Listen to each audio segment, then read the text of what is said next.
So just a kind of disclaimer here that this is just my experience or the information I currently have. Maybe if there are any recent changes, so it's highly likely that I may not be aware of that. So you can always search for the on the internet as well.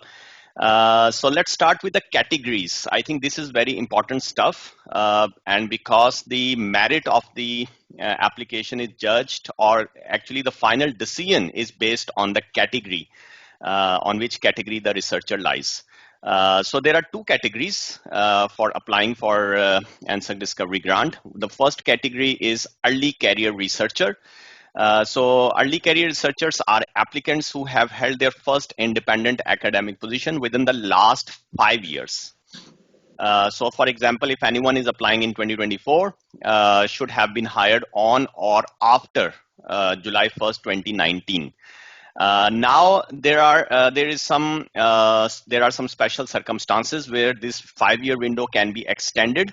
For example, if someone has an eligible delay in research. So eligible delay in research means if someone has taken parental leave, if someone has taken sick leave or other kind of leaves. I believe that professional leaves are not counted here.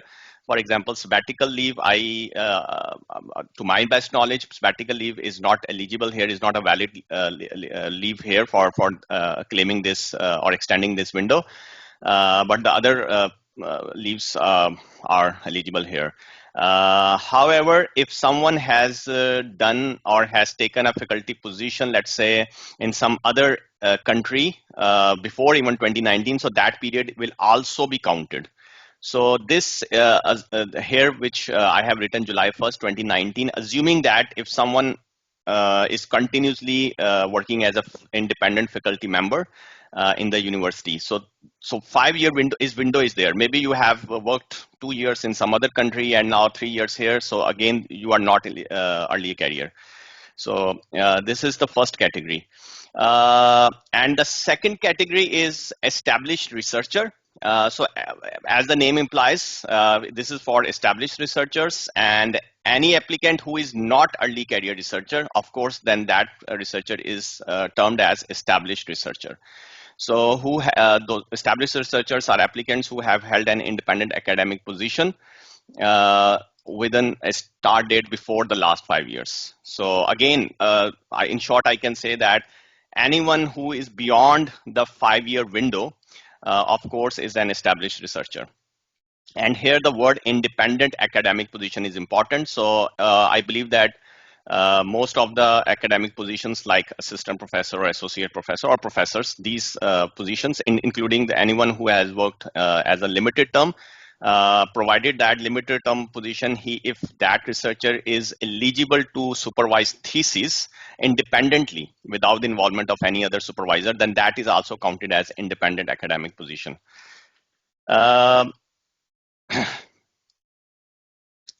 So then is the merit of indicators. Okay, now the application is judged based on these 3 indicators, these 3 components of the proposal. So or overall proposal as well as the researcher.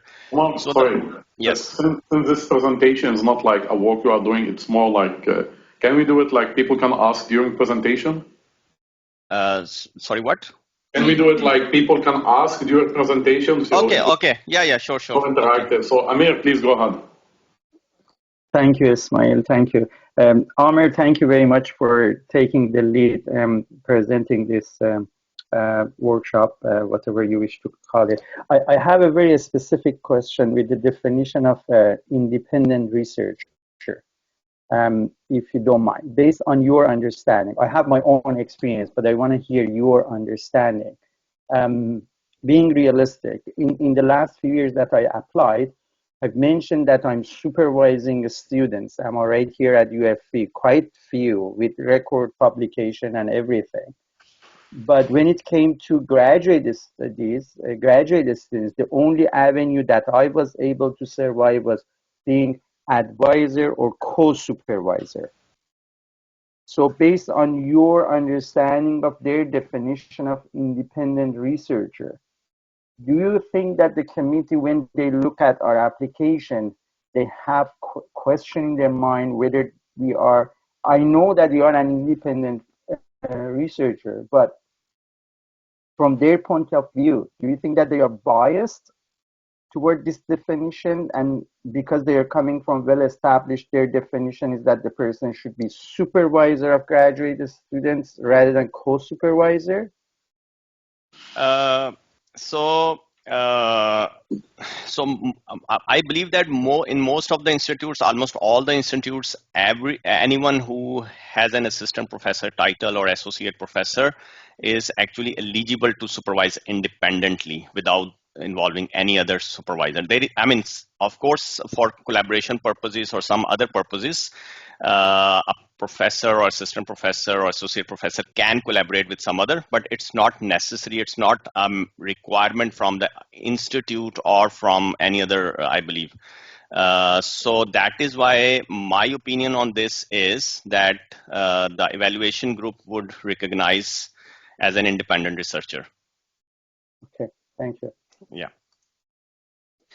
Okay, so then I was talking about the merits of indicators. So these are the three criteria on which the entire application, or basically the success of the application, depends on. The first criteria is excellence of the researcher. So excellence of the researcher, it all about the research profile of the research. And when I say research profile, of course, there are different things are involved here. Its overall profile, of course, number of publications, quality of the publications, I would say, like maybe the researcher is contributing as an associate editor of some journal or as a reviewer. So all those kind of things fall under the excellence of the researcher. How much active the researcher is. So the rating is based on the overall profile. Then is the merit of the proposal. So this is what you write it down on paper. So I believe that there are 5 pages of the proposal itself, only the proposal. Of course, there are some other appendixes and other stuff that you need to attach with your application. For example, Canadian Common CV, which you need to attach with your application. But as far as only the proposal is concerned, it's only 5 pages. The proposal has to be, I would say, it should be new. Of course, otherwise, like if someone is proposing a topic which is like 20 years old or so, then of course will not get a very good rating. However, when I say it's new, it should be related with your previous work as well. For example, if I want to work on, let's say if I write a proposal now entirely and purely on, let's say, natural language processing, for example. So it's a very good area, natural language processing. A lot of funding is available. Everyone likes it. But I do not have any good publication on the natural language processing, or I did not supervise any student on this topic yet. So it's very difficult to satisfy that why we are, or our researcher is proposing that area. Although you can include a bit of that, for example, I can combine natural language processing somehow with my own specialization, which is wireless communications. That's fine. We can put a component there in the proposal, but the entire proposal should not be dependent on that one area. Well, let's say natural language processing. In my case, that I should not advise. Then the third component is the training of the highly qualified personnel. So the answer uses the term highly qualified person, or HQPs. So HQPs is all about your students who are going to graduate or who have graduated.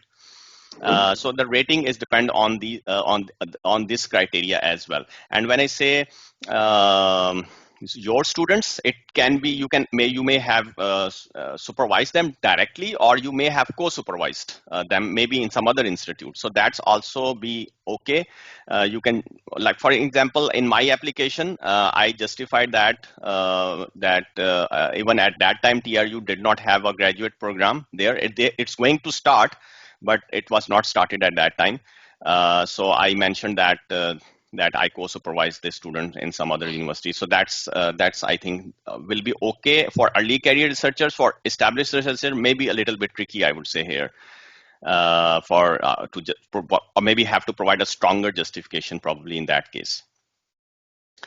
So next, I would like to highlight about the document that is available on the internet, and here I have provided the link. Maybe I can share the slides later on as well. Omar, I have a question about Yes, HQP. So yes, concerning the high qualified personnel, so you said that you have to show that you have already supervised a student, and here we talk about graduate, undergraduate, or there's something to be considered here. And the second question within the same topic, we also have to talk with the student. There's some paperwork we have to do with all the stuff. So before we have to mention their name, we have to communicate with them first. yes.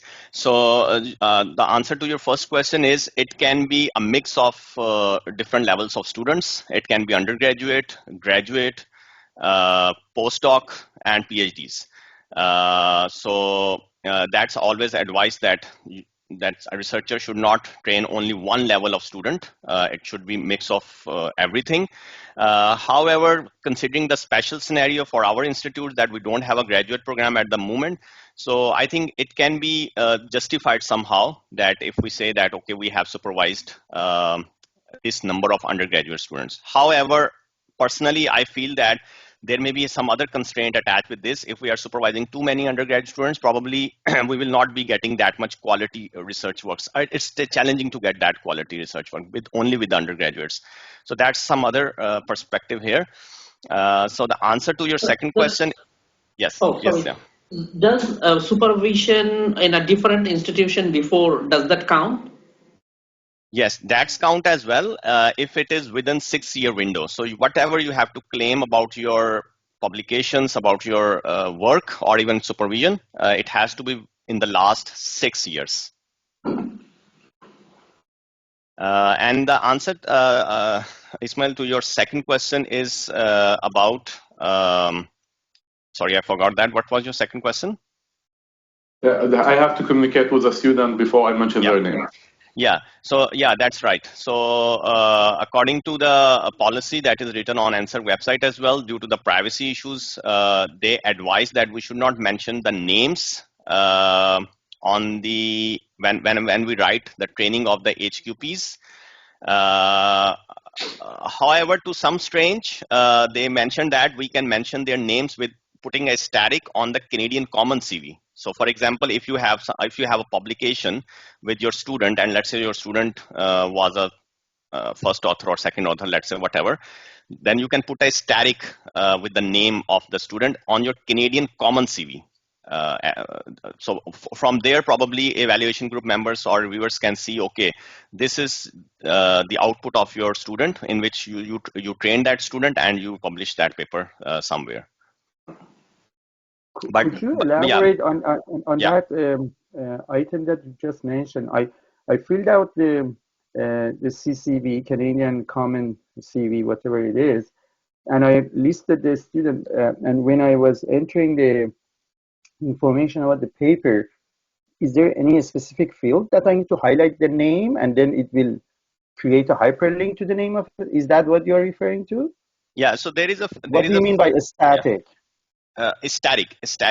I see. Yeah. Okay. Which highlights that, okay, this is the student, this is the name of the student, or this is the student, this is the position of the student in the orders list, in the authors list. I see.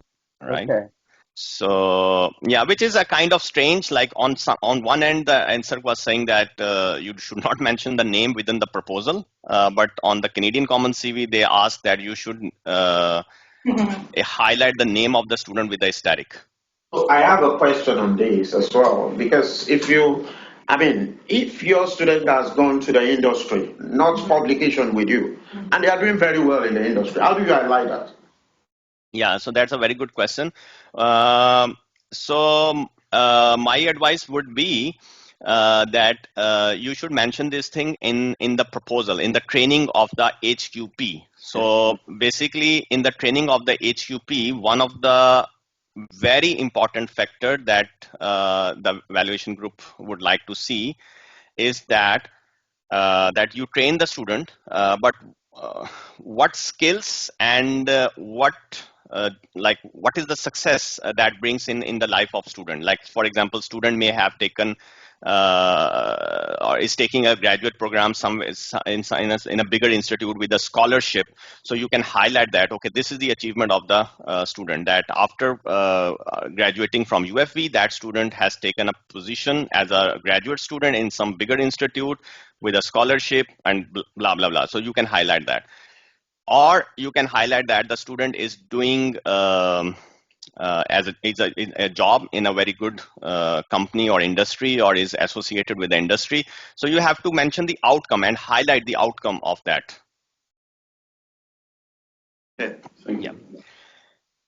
Okay, so I was talking about this merit indicators, and I specifically mentioned about the document which is in the PDF form. Okay, so and before going into that PDF form, I would like to highlight that in the training of the HQP, again, there are two components. One is the training philosophy. So training philosophy, it has to be, I would say, a bit generic, but of course, everyone has its own philosophy, and everyone can tailor around this. I personally believe that the important component here, it is research training plan. That what's your plan? How will you train the students and a group of students? Now here, in our specific scenario, the constraint is we don't have a graduate program at the moment. So, if, for example, in my case, what I did is I mentioned that I will do co-supervision with some other institute which already has the graduate program. So I mentioned that institute in my application. And I also, of course, mentioned that I will train the undergraduate students, which I currently have in my institute. And they would also like to see a little bit more specific action details, not generic sentences. For example, if I say that, okay, I will train the undergraduate students and teach them machine learning. So this is very kind of vague sentence, because in that case, I did not mention that what are the specific actions, how I can teach machine learning, let's say. So I have to mention the steps. One, maybe I will conduct a workshop to them and give micro lectures. Maybe I can conduct seminars on machine learning, something like that. So specific actions should be mentioned in the research training plan instead of generic sentences. And another thing, in that research training plan, you have to mention the specific actions about equity, diversity, and inclusion. That how will you consider diversity in your team, for example, inclusion. Yeah, any question? Because I cannot see you, so maybe if you have questions, you can. I think I have a question. Sorry to bring you back. No. On the issue of, working with other institutions, is it important, at the time of application that you already have, maybe a status with that institution, maybe an adjunct position? Or is this something you can say you planning to do? Because I know that I mentioned this at some point and I was criticized based on that. So what would you advise in this case? Okay, so again, my advice would be both options are okay. You can mention that it's my if I receive this grant, then I will apply for the adjunct position and I will co-supervise. That's fine as well. But if you want to make your claim a bit stronger and bit more proactive, you can say that I have already got the adjunct position and I am already in discussion with that faculty member and with that research group in that institution. So in this way, you can show a little bit of more proactiveness in your approach. So that second approach, of course, would be a little bit better, especially for established researchers, because what they expect from established researchers, that they already have some connections. With the early career researchers, they can simply say that our plan is to apply for adjunct position and co-supervise the graduate students there. So follow up on that, sorry. The next one will be that, okay, if you've published with them in a certain laboratory, can you, just, hang on that and then use that as a justification point as well? Let's say, for example, I'm working with Lab A at the University of Ottawa, and I have publications that, is currently ongoing there, that, I already have relationship with, people here, and the plan is to take this further, with an adjunct position. Would that make sense? Yeah, I think that's okay as well. As long as you can justify your work, like in whatever capacity that you have done. But just from the official point of view, it's always better to say that I already have an adjunct position. So basically, I mean, practically speaking, adjunct position doesn't make any too much difference because we have to collaborate online and we have to meetings and provide our experience. But just from the official point of view, it's always better to put a status of adjunct position there. That's my understanding. Okay, so the second component is the past training of HQP. For early career researchers, they can understand that, and I think well understood that if someone who has taken the faculty position for the very first time, and this is his or her first year, then of course as such there is no past record. If no past record, then they do not expect past training of HQP for early careers. However, the early careers still they can say that during my PhD, I mentored bachelor student, undergraduate student, or graduate student. So to show some kind of the skills they have to supervise, not supervise, but to guide or provide guidance to the master students or undergraduate students, and while doing their PhD or while doing their postdoc. So in this way they can think. Now for the established researcher, this is a bit challenge here. How to show an adequate amount of past training of HQP. Especially again in our scenario, we have limited resources and only undergrad program, so it's hard. But as we have already discussed, that the only possible way, I would say, or not the only, but one of the possible ways is to have collaboration with the other institutes and co-supervise graduate students there. So in this way, we can show some past training record of HQP. And here, we are also talking about 6 years window. Is it correct? Yes. So everything is 6-year window, except for merit of proposal, which is of course based on your proposal. But the training of the HQP and the excellence of researcher, they only see the 6-year window. For example, if someone who has 3-4 IEEE transactions, but that was 8 years back, so they will not consider until if a researcher has some delay due to some sickness leaves or due to parental leave, those kind of, then the window is extended accordingly. So, question here. For example, I published a paper 10 years ago, and then you receive maybe, best, award, paper award, and then let's say I was invited, to give a presentation in January, and I use that on that same paper, maybe at that conference. Does this show currency? Yes. So basically, you can mention in your proposal, you can always refer that paper and a bit of that why you are recently interested in that paper. For example, let's say you mentioned that you published something 10 years back.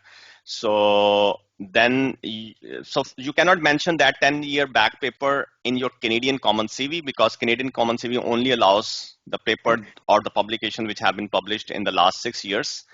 They only allow to enter that publications.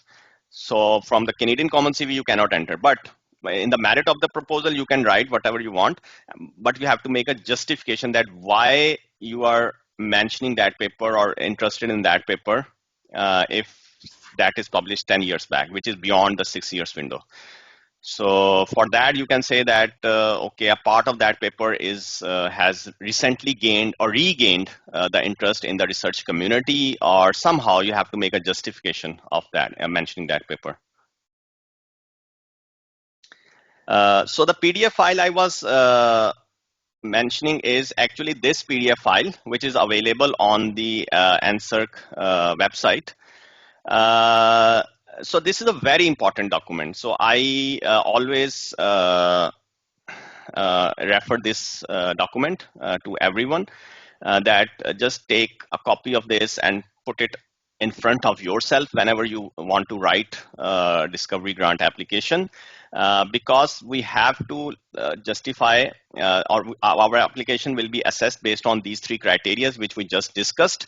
And of course, ideally everyone would like to be in the first column here, exceptional, right? So aim for exceptional, of course, here on this column, the first column. And of course, I mean, practically speaking, most of the researchers would come here, very strong scenario.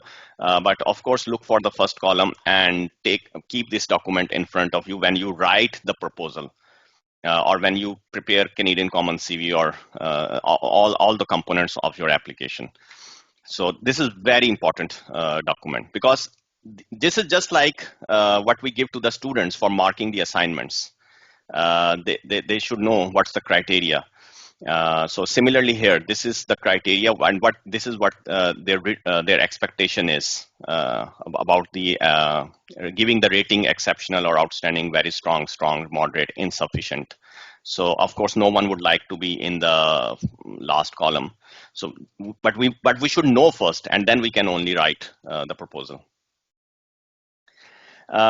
Okay, now there are some differences between the early career researchers and the differences we have already seen the definition, but from the assessing the application point of view, as I mentioned that researchers will get the rating on these three components, and those ratings can be exceptional, outstanding, very strong, moderate, insufficient. So 1, 2, 3, 4, 5, 6. So 6 ratings. 6 possible ratings are there. And for the early career researchers, moderate rating for the HQP training is fine. That will not harm your the outcome of your application between the success and the failure. You should be able to get the funding for your application, even if you get moderate rating for the HQP training part. However, you should get strong and at least strong and strong in the other two components. So what I'm saying here is, in the third component, if you take moderate here in the HQP, and if you take strong in the excellence of the researcher and strong in the merit of the proposal, so that's fine. And this is very common for the early career researchers, because normally they don't have the record of HQP. So normally they get moderate, right? So even if someone get moderates, don't disheart. You can always strive for at least strong in the merit of the proposal and strong for the excellence of the researcher.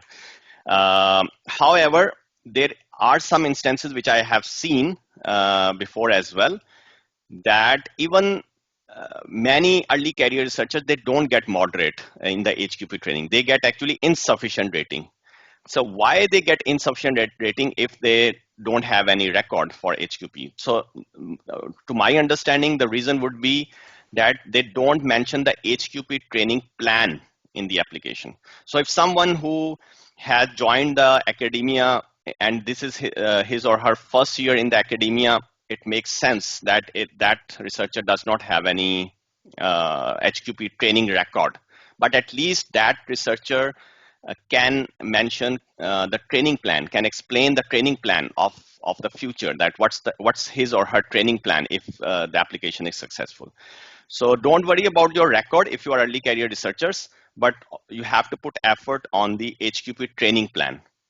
For the established researcher, I believe again it would be a little bit more challenging because they expect that at least you should get strong rating for HQP training as well. So more effort is required from there's more expectation for the established researcher. And to be honest, I haven't tried established researcher yet. I will be putting my application as established researcher in a couple of years. So then I will know what would be more challenge here. And the other difference is the early career researcher will also receive additional 12,500 under the discovery launch supplement if the NSERC discoveries application is successful. So if your application DG application is successful, then whatever the amount you will get, let's say 30,000 per year, you will get 12,500 in addition to that amount. If you are early career researcher, so early career researcher will always receive this additional 12,500. And the good thing is that you do not need to apply separately for this extra amount, 12,500.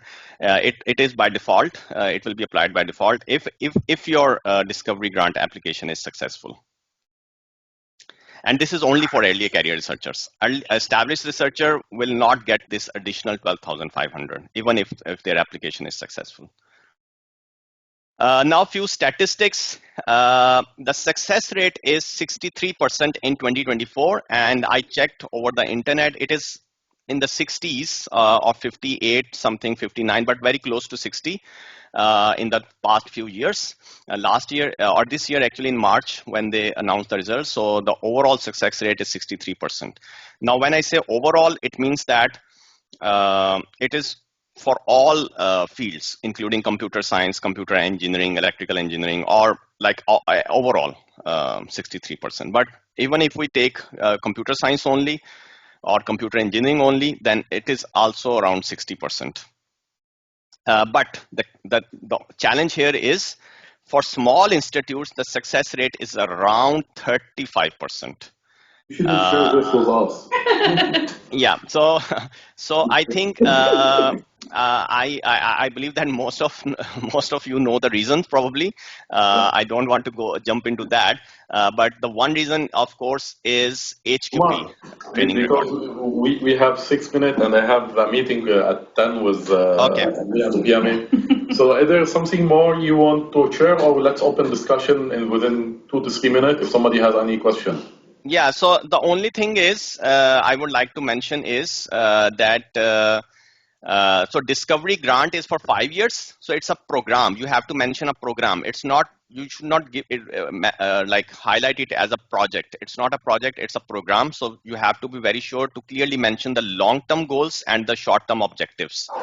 That's important. And the insufficient, don't, of course you will not try, but that's just for information that if anyone gets insufficient rating for in any of the criteria, then that disqualifies for the funding. So I think that's only I have. The other things is the bins. I will explain if we get time that what is the amount of funding that someone can get. It depends on the bin, on which bin your application lies. If your application lies, let's say in the rights bins, let's say L, M, N or P, you will not get any funding. And you get high funding if it is on the left hand side, A to C, D, E. So those bins are very highly funded bins. Okay. Yeah, so that's all. I think some of the important links I have included in my slides. I will ask you to share the presentation, and Samuel, I know you shared with all people. So anyone has any question for Omar? And thank you so much, Omar, for this presentation. Really, it was added value for us who was applying NSERC now. This is very important for us to be considered here.